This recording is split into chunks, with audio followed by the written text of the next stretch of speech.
So the Democratic Alliance is once again in hot water for racist remarks by Roman Cabanac, a controversial podcaster who has been appointed as the Chief of Staff in the office of the Agriculture Minister John Steenhuisen. His appointment follows shortly after the uproar in which the DA found itself with the appointment of another controversial YouTuber and podcaster, Renaldo Gouws, as a member of parliament. Shortly before the 2024 elections, Cabanac posted on X categorically that blacks are not liberals.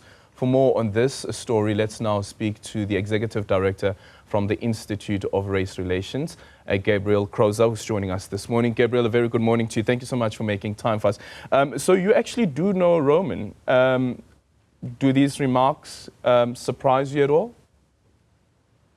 I am not entirely surprised, no. He has made his views quite clear over the years online, in public. He is a kind of ultra-traditionalist, a monarchist. He thinks that many groups are better served by political systems that are not democratic, that are monarchies, for example.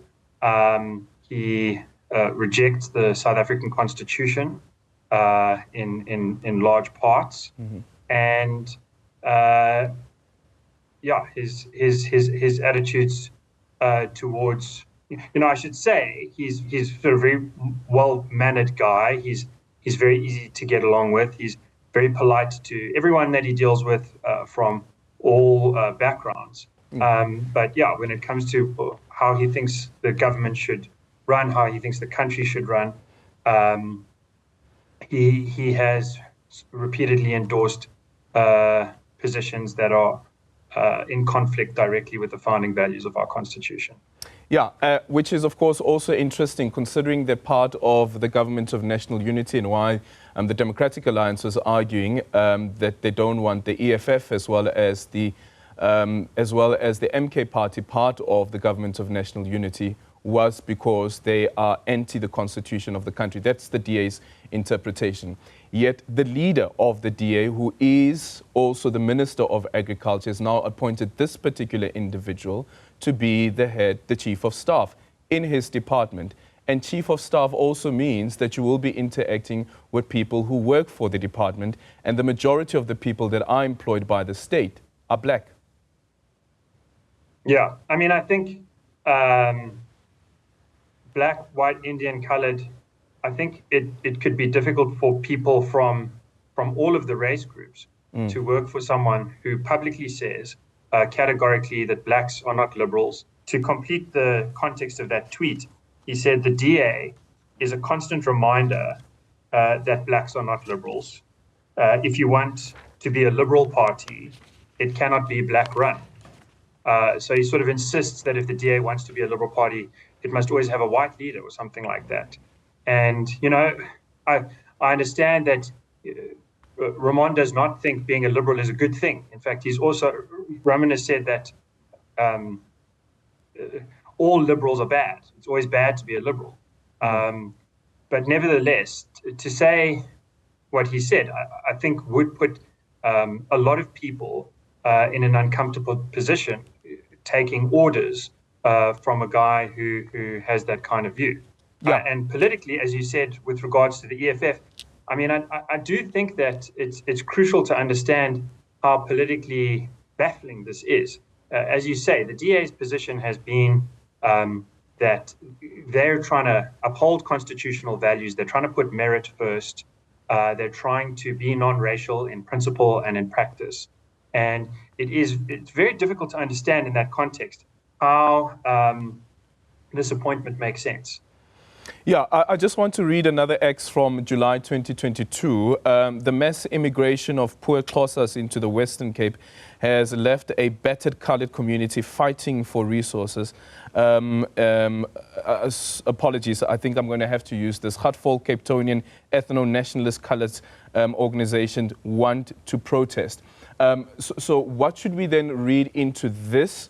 Also considering once again that he is working as the Chief of Staff for the Minister of Agriculture, who is also the leader of the Democratic Alliance. His response to one of the newspapers, this is what he said, that he found it strange that the focus was being placed on someone who had not stolen money and had never been involved in state capture or the abuse of public funds. So it almost seems as though that for John Steenhuisen, it all has to do with money and how money is spent and state money is spent, or the money of taxpayers is being spent, and not necessarily the views that individuals have of those taxpayers, which in the majority are black.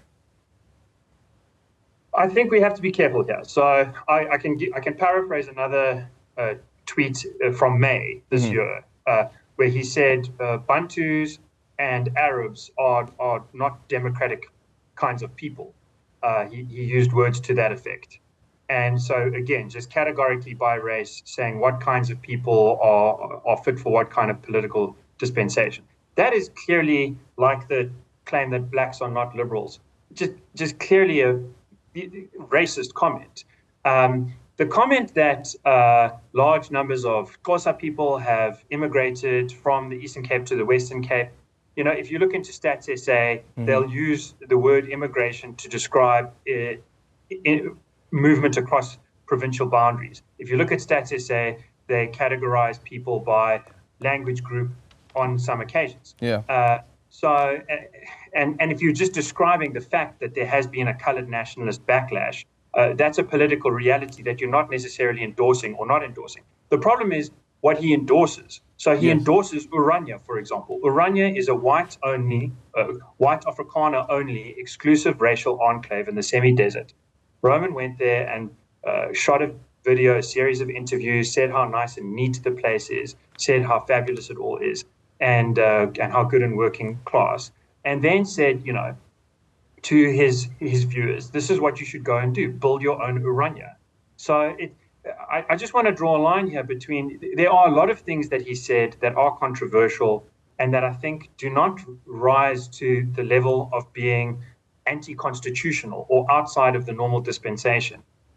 Some of the things that he says are, I agree with that are controversial. For example, he says that Jacob Zuma was a better president than Cyril Ramaphosa. Not everyone agrees with that. I agree with that. So having a controversial view, like me, that's one thing. It's another thing to say Bantu and Arab people are not democratic, or blacks are not liberals, or go and build your own Urania. This is a great way to go and do things. The latter kinds of views, there's just a red line that's being crossed there, and that line is non-racialism. The founding value, the value that the DA is committed to, says it's committed to, is non-racialism, which means not categorizing people in that kind of way, not putting people down or up in that kind of way. And it's hugely unfortunate that someone who does that, and does it professionally, this is Roman's job, is being a professional communicator. Someone who does that professionally then kind of gets tapped for a sort of reward to go and run the office of the Agriculture Ministry, which is a position that's very intimate. A lot of closed meetings. What are the judgments that he's going to make behind closed doors? How is he going to manage staff behind closed doors? And it's also public facing. How is he going to relate to various role players in the agricultural sector? And again, that brings up the Urania issue. Is he going to be going out there and making moves to try and facilitate the development of more racially exclusive enclaves? That's a very serious question. And I don't understand how this appointment can make sense, unless the answer is yes, that is what he's going to try and do. Yeah, well, John Steenhuisen emphasizing mostly on his qualification as well. And I guess his leadership skills, that's more important for John Steenhuisen. But what do you make of how the Democratic Alliance is dealing with this and any other allegations of racism against its members, Renaldo Gouws being one of those as well? We understand that the investigation is still continuing. Yeah, I think the DA must be careful. It's got to figure this out. I think it needs to take a hard look at itself. Obviously, yesterday, the press ombudsman ordered IOL to apologize to Renaldo Gouws for misframing the story that they put out against him. I've come out on this platform, on other platforms, saying, some of what Renaldo said was clearly wrong. He apologized for some of it. More recently, he said positive things about Oranje. That's concerning. I think that needs to be looked into. So the DA is having its long investigation. I look forward to seeing the fruit of that. It has to be careful, but it has to try and serve the public interest here. And the public interest certainly is grounded in non-racial values. The overwhelming majority of South Africans, our surveys show, Black, white, Indian, colored, are committed to non-racialism. There's a minority in every race group, unfortunately, that because of desperate conditions, because of whatever reasons, are looking towards authoritarianism, tribalism, towards anti-democratic systems. Unfortunately, it is true that some people are illiberal, but they are in every race group. And the DA is supposed to stand for those who are liberal in every race group.